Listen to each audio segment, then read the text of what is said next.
White House Insider segment tonight. President Obama and Hillary Clinton versus the press. Joining us from Washington, ace correspondent Ed Henry. Before we get to that, you're covering Hillary Clinton now, right? Right. Okay. Yeah, I'm covering the Democratic field of candidates led by Clinton, yes. Okay, yeah, okay, fine. So you'll be chasing Martin O'Malley around, sure.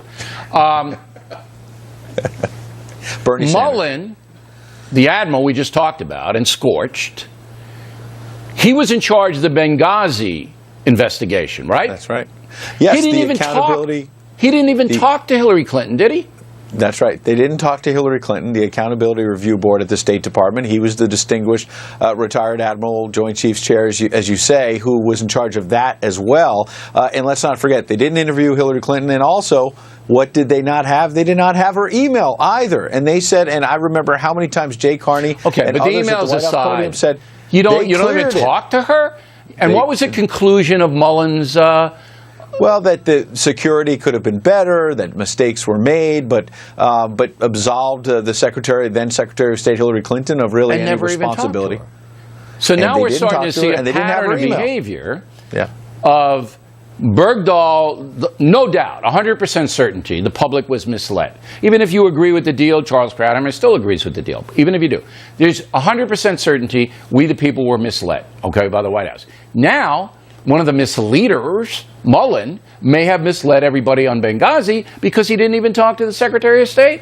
Well, we're going to have to press Josh Earnest on that. What's interesting is when I've asked Josh Earnest about the Bergdahl situation and said, well, what about, do you believe he still served with honor and distinction? And he has said a couple of times, I don't want to get ahead of the investigation. Well, let's not forget, Susan Rice did get ahead of that investigation and told the American people on ABC that he served with honor and distinction. But Earnest is using the trial dodge. He doesn't want to pollute the trial. That's what he's using. They didn't wait for the trial, the charges, or anything, and just said he served with honor and distinction. An opinion that they didn't have the facts to back up. Now, in my brilliant talking points memo tonight, I pointed out that there really isn't any upside for Hillary Clinton to talk to you or me or anybody else in the press at this juncture. What has she got to gain by doing that? Everybody knows. I think you're right. I think you're right. Look, Marco Rubio got into the race a day after she did, and I find it interesting the contrast. But he talked to Fox. Yeah. He talked to ABC. He talked to NPR. He then went on CNN a day or two later, and he's putting himself out there and facing tough questions about same-sex marriage or immigration. But he has to build his ID. He has to get his message up. Right. People got to know who he is. He's got to do. There's a difference. Everyone in the world knows who Hillary Clinton is. She doesn't need to reintroduce herself. So yes, the more shoestring candidates, they have to use the media for this free attention. Right. On the other hand, though, she's the former Secretary of State with a record, and what I find interesting is that the media writ large doesn't seem up in arms about the fact, I'm one of the reporters, one of many reporters covering her campaign, about the fact that she was out on the road with us in Iowa for 2.5 days, didn't take a single question, hasn't done a single interview. The only reason why we know that Rand Paul gets a little testy is because he at least sat down with Savannah Guthrie of NBC. Not talking to you. There's two reasons why she's not talking to you. Number one is the violent pocket hanky you have right now. Okay, that would probably be very bright. If I saw that, I'm going the other way. Blinding. All right. And the second one is, as I said, is nothing to be gained with talking to Ed Henry, okay, who's going to ask her hard questions that she doesn't want to answer. Now, you weren't one of the people chasing the Scooby-Doo van, were you?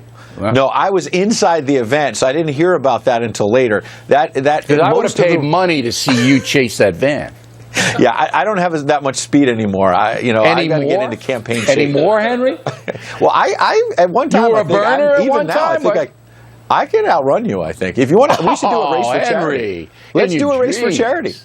Come on, man. I mean, I was fine a fleet, I don't think so. All right, so you don't expect Mrs. Clinton to give you anything for a while. Down the road. And you're right that there's nothing for her to gain right now to do interviews because she's going to get questions potentially about Benghazi, about the emails, about the foundation, by the way. The Clinton Foundation taking this money from foreign governments. Right. But all I'm saying is that doesn't mean that the media should just sit back and let her say, well, you got to chase the Scooby van when you can. We still have to push for access. Throw water balloons at the van. All right, you got to get her attention. The problem with the video wasn't that it was more that people looked giddy trying to chase down this van, like, oh my God, there's a celebrity there. I just think, in my humble days as a correspondent here, as a reporter, that we shouldn't be covering a celebrity. We should cover a candidate who has to face tough questions, Democrat or Republican.